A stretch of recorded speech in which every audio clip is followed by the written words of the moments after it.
اعوذ باللہ من الشیطان الرجیم بسم اللہ الرحمن الرحیم۔ السلام علیکم ورحمۃ اللہ وبرکاتہ۔ حکیم محمد الطاف، مستند گورنمنٹ طبیہ کالج بھاولپور۔ ناظرین، آج کا جو میرا موضوع ہے وہ ہے کمر کس کے طبی فوائد، کہ کمر کس کیا ہے اور اس کے فوائد کیا ہیں، کن کن امراض میں اس کا استعمال ہوتا ہے۔ کمر کس ایک درخت ہے تلاش نام کا، اس کا جو گوند ہے اسے کمر کس کہتے ہیں۔ اس میں کسی قسم کی بو نہیں ہوتی، اس کا رنگ سرخی مائل ہوتا ہے، ذائقے میں کسیلا ہوتا ہے، مزاج کے لحاظ سے گرم اور خشک ہے۔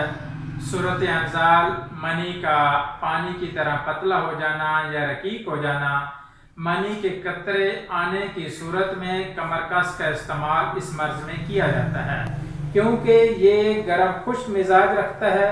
گرم خشک مزاج رکھنے کی وجہ سے یہ منی کو گاڑھا بھی کرتا ہے اور قطروں کو بھی آنے سے روکتا ہے، اور اسی وجہ سے اسے صورت انزال کے مرض میں بھی استعمال کیا جاتا ہے۔ کیونکہ کمر کس ممسک ہے اور ممسک ہونے کی وجہ سے بھی اسے زیادہ تر ان امراض میں قطروں میں اور ممسک میں صورت انزال کے سلسلے میں اسے استعمال کیا جاتا ہے۔ کمر درد کے لیے بھی فائدہ مند ہے، کمر کو طاقت دیتا ہے اور رحم کی کمزوری، بچہ دانہ کی کمزوری کو بھی، بچے رحم کو بھی طاقت دیتا ہے۔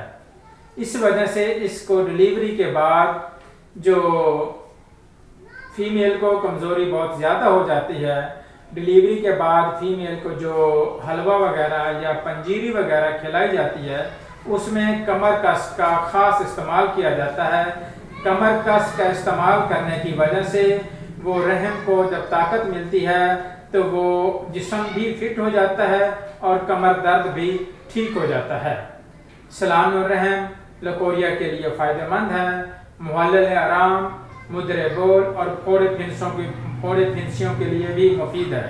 کمر کس کو پانی میں ابال کر پینے سے کھانسی، بلغم، سر درد اور جسم کی سوجن کے لیے بھی استعمال کیا جاتا ہے۔ کمر کے حوالے سے، قطروں کے حوالے سے اور بچہ دانی کے حوالے سے بہت ہی خاص فوائد ہیں۔ ان حوالے سے انہیں کثرت کے ساتھ استعمال کیا جاتا ہے، خاص طور پہ ڈلیوری کے بعد جو پنجیری وغیرہ یا حلوہ وغیرہ تیار کر کے کھلایا جاتا ہے انہیں بکثرت استعمال کیا جاتا ہے۔ اللہ